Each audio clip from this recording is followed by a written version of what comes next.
নমস্কার বন্ধুরা, সবাই কেমন আছো? আশা করি ভালো আছো, আমরাও ভালো আছি।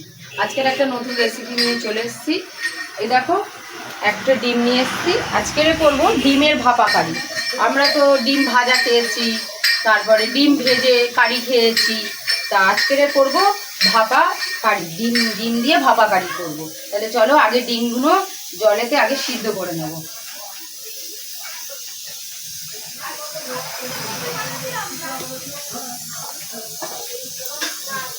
এই রেসিপি ডিমের ভাপা কারি রেসিপিটাও খুব সুন্দর খেতে লাগে।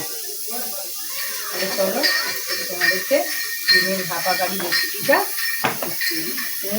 এই ডিমগুলো সব দেওয়া হয়ে গেছে। ডিমের মধ্যে একটু নুন দিয়ে দেবো, কারণ ডিমগুলো তাড়াতাড়ি সিদ্ধ হয় আর খোলাটা খুব সুন্দরভাবে ছাড়ানোর সময় উঠে যায়।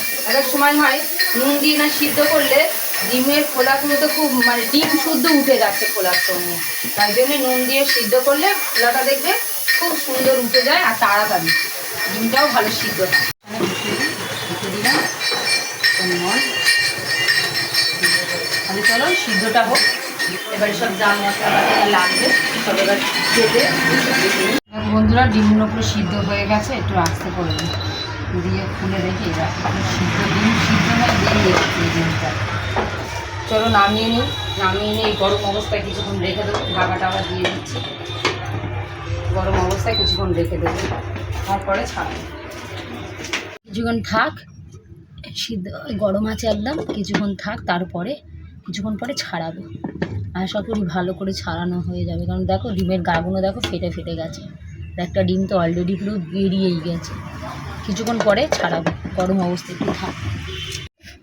ডিমটা তো সিদ্ধ করে তো এখন গরম আছে বলে রেখে দিলাম। রেখে দিয়ে এবার কী কী লাগবে তোমাদেরকে দেখিয়ে দিই। ডিমের ভাপা কারি বানাতে কী কী লাগছে পেঁয়াজ, এখানে আদা রসুন আছে, দুটো বড় বড় টমেটো নিয়েছি, হলুদ লাগছে, লঙ্কার গুঁড়ো লাগছে, আর লাগছে গরম মশলা, আর লাগছে ধনে পাতা। এতটা ধনে পাতা নেবো না, যতটা লাগবে ততটাই আমি নেবো। তাহলে চলো পেঁয়াজ কেটে নেব।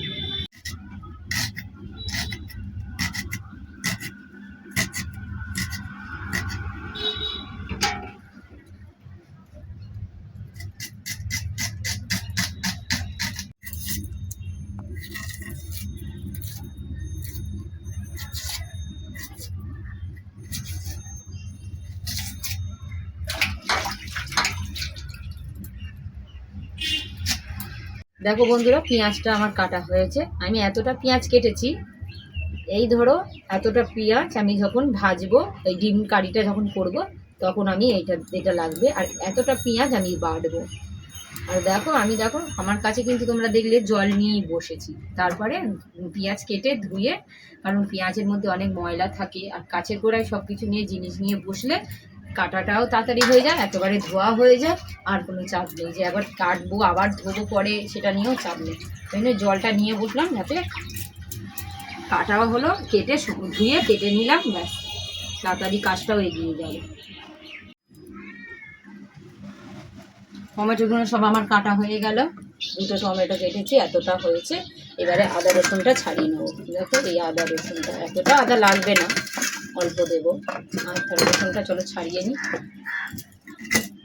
এই মোটা মোটা খোলার যে রসুনগুলো হয়, দেখো বন্ধুরা, এই রসুনগুলো কিন্তু আমার ছাড়াতে খুব ভালো লাগে। আর এই রসুনটা ছাড়াতে গেলে কিন্তু বটি রসুন না, রসুনটা পুরো ভিতরে কচি আর কতগুলো খোলা। এই পুরো রসুন অনেকে হয়তো পছন্দও করে না, কিন্তু আমার ছাড়াতে গেলে খুব ভালো লাগে। ছাড়ানো হয়ে গেছে। এবার আদাটাকে ছোটো ছোটো করে কেটে নেবো। ছোটো ছোটো করে কেটে নিলে সিলে বাটবো তো, যত আদা ছোটো ছোটো করে কেটে নেবো তত বাটতেও ভালো লাগে, আর বাটাটাও সুন্দর হয়, ছিবড়ে হয় না। তাই জন্যে এরকম ছোটো ছোটো করে কেটে নেবো, তাহলে বাটাটাও তাড়াতাড়ি হয়ে যাবে, ছিবড়েও হবে না, দেরিও হবে না। এই আদা দুটো লাগবে না। তাহলে সব কাটা হয়ে গেল, টমেটো, পেঁয়াজ, আদা রসুন। এবার ধনে পাতাটা কাটার আগে ভালো করে ধুয়ে নিয়ে যতটা লাগবে বাদ বাকিটা রেখে দেবো। এতটা হলেই হয়ে যাবে, এইটা আবার খাবে। দেখো শাকের মতন ছোটো ছোটো করে কুচিয়ে নিচ্ছি, কারণ যেহেতু ভাপা করবো তো, ওই জন্য শাকের মতন ছোটো ছোটো করে কুচিয়ে নিচ্ছি। এই দেখো বন্ধুরা, আমার ধনে পাতাগুলো সব কুচিয়ে নিয়েছি। তাহলে যা যা লাগবে সব রেডি করা হয়ে গেছে। এবার চলো ডিমটার জলটা আমার ঠান্ডা হয়ে গেছে, এবার ডিমটা আমি ছাড়িয়ে নিই। দেখো বন্ধুরা, ডিম জলটা ঠান্ডা হয়ে গেছে, এবার ডিমগুলো ছাড়িয়ে নেব।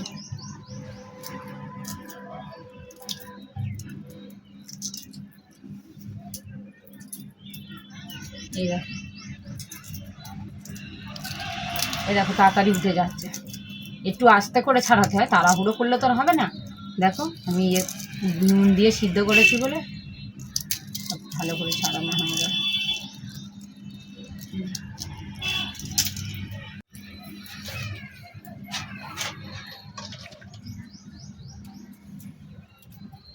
উঠে যাচ্ছে একদম সুন্দর করে উঠে যাচ্ছে। তোমরাও এরকমভাবে ডিম সিদ্ধর সময় নুন দিয়ে দেবে, তাহলে দেখবে ডিমটা দেখবে কত সুন্দরভাবে ছাড়ানো হয়ে যাবে। ডিমটা আর ফাটবেও না, ভেঙেও যাবে না। দেখো ডিমটা পুরো ভাঙবেও না, আর সুন্দর করে ডিমের খোসার সঙ্গে ডিম উঠেও যাবে না। ছাড়ানোটা খুব সুন্দর হয়ে যাবে কম সময়ের মধ্যে। আর ডিম ছাড়াতে গেলে অনেকটা সময় লাগে, যেন এক সময় খোলার মধ্যে ডিম উঠে যায়, আর ডিমটা দেখতেও বিচ্ছিরি হয়ে যায়। কি সুন্দর ডিম একদম সুন্দরভাবে থাকবে, তবেই না দেখতে ভালো লাগবে। দেখো বন্ধুরা, ডিমগুলো আমার ছাড়ানো হয়ে গেল, আর বাকি আছে। তাহলে ডিমগুলো সব ছাড়ানো রেডি। এবারে জায়গাটা ভালো করে পরিষ্কার করে মশলাটা মানে আদা রসুনটা পেঁয়াজটা সব যা যা লাগবে সব বেটে নিয়ে মশলাটা বেটে নিয়ে আগে আদা রসুনটা ভাজি একসাথে নিয়ে নিয়েছি, আলাদা করে আমি নিয়ে নিই।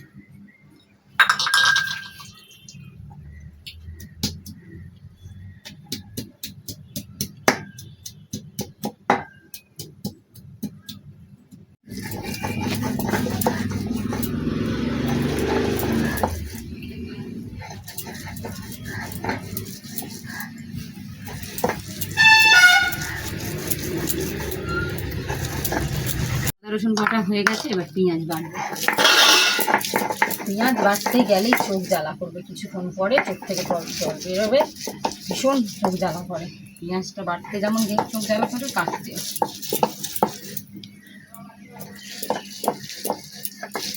পেঁয়াজ বাটা হয়ে গেছে।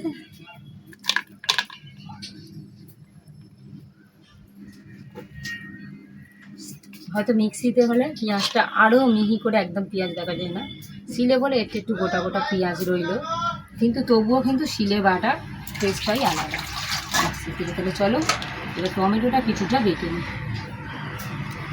টমেটোটা বেটে নিই।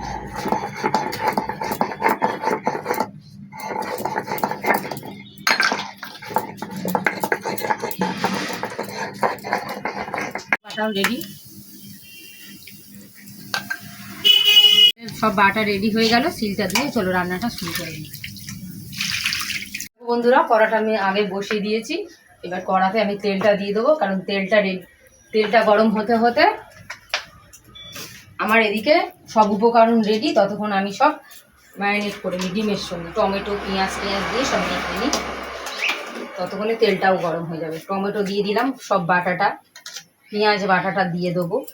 আচ্ছা, আর এই পেঁয়াজটা শুধু জাস্ট এটা ঘিরে দেবো। আর এই আদা রসুন বাটা, তোমার এদিকে ধনে পাতাটা কুচিয়েছিলাম, সেই ধনে পাতা কুচানোটা। আচ্ছা,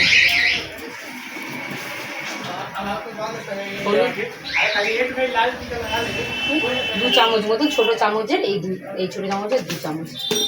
আচ্ছা, লঙ্কার গুঁড়ো ঝাল যে যেমন খেতে খাবে সে তেমন পরিমাণ মতন ঝাল দেবে। আচ্ছা, এখানে আছে গরম মশলার গুঁড়ো দিয়ে দিলাম। এবার দিয়ে দেবো এর উপরে একটু তেলও দেবো, অল্প করে সামান্য, কারণ ডিম ভাপা কারি তো, ভাপা যখন হবে তার ডিমের থেকে একটা তেল বেরোবে, আর আমি তো এখানে তেল দিয়ে দিয়েছি।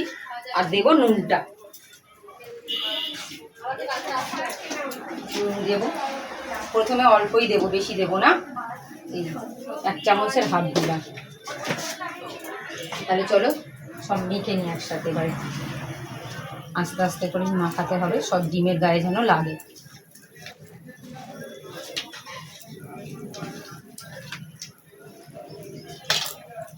মাংস হলে বেশি চটকানো যায়, কিন্তু ডিম তো বেশি চটকানো যাবে না। আস্তে আস্তে ওর সঙ্গে ভাপা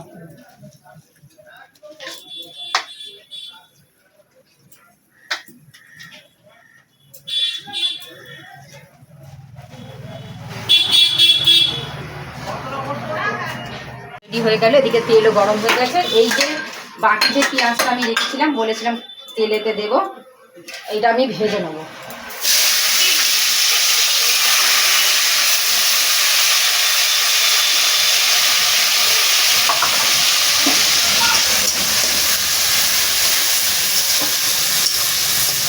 পেঁয়াজটা ভালো করে ভাজা ভাজা করে নিয়ে ভাপা যে ডিমগুলো মেখে রেখেছি সেইগুলোর ওপর থেকে দিয়ে এবারে চাপা দিয়ে দেবো। দেখো বন্ধুরা, পেঁয়াজটা কিন্তু ভালোই ভাজা হয়ে গেছে, ব্রাউন কালার হয়ে গেছে। দেখো এবারে এর ওপরে ডিমগুলো, মাখানো ডিমগুলো দিয়ে দেবো। চলো মাখানো ডিমগুলো দিয়ে দিই।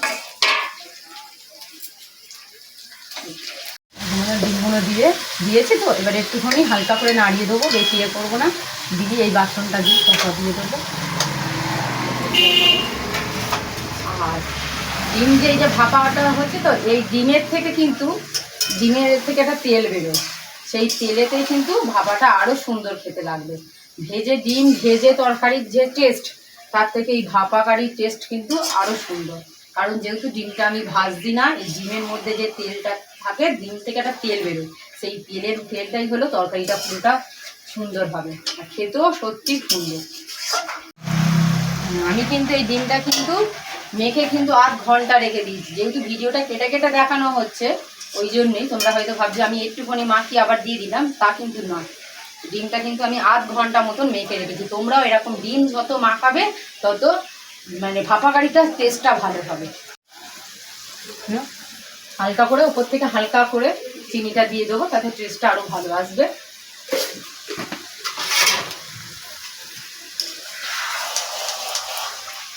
আর গ্যাসটা অবশ্যই লো ফ্লেমে রাখবে, কারণ তাহলে সব পুড়ে যাবে, তলাটা একদম পুড়ে যাবে, ধরে যাবে, তখন আর ভাপাটা লো ফ্লেমে রেখে দিয়েছি।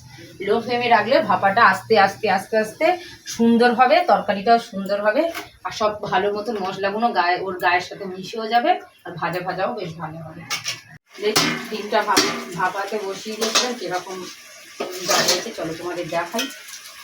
দেখো কত সুন্দর, দেখো বলেছিলাম না এই গায়ে থেকে তেল বেরোবে। অনেকে হয়তো ডিমটা হয়তো ভাপাতে হলে তোমরা হয়তো ভাবলে যে কেটে দিলে না কেন, তাহলে মশলাটা ভিতরে ঢুকতো। এরকম আর সিদ্ধ করার সময় অলরেডি ডিমটা থেকে এরকম ফেটে গেছে। আর এবার এরকম নাড়া দিতে নামাতে করতে, ডিমটা তো যেহেতু আমি ভাপাচ্ছি তো, ডিম ভাপানোর সময় ডিম কিন্তু অ্যাকচুয়ালি নরম, ভাজলে শক্ত হয়ে যায় কিন্তু নরম, ওই জন্যই ভাপানোর সময় দেখো নাড়া দিলে করলে অলরেডি ভেঙে যাবে, ওই জন্য দেখতেও ভালো না, ডিমটা পুরো একদম কুসুমটা পুরো ঘেঁটে যাবে। ওই জন্য আর ডিমটাকে আমি কাটিনি, কারণ এরকম ফেটে গেছে, ও আস্তে আস্তে ওইখান থেকেই ডিম কাটে এখন না দিয়ে দেবো, ভিতরে ঢোকাবো না খুঁটি, কারণ সব ডিমটা তাহলে কেটে যাবে। চলো ডিমের ভাপা কারিটা কিন্তু আমার রেডি হয়ে গেছে। মার যদি এই ডিমের কারিটা ভালো লাগে তাহলে প্রত্যেকবারের মতন একটা লাইক আর সাবস্ক্রাইব অবশ্যই করে দিও।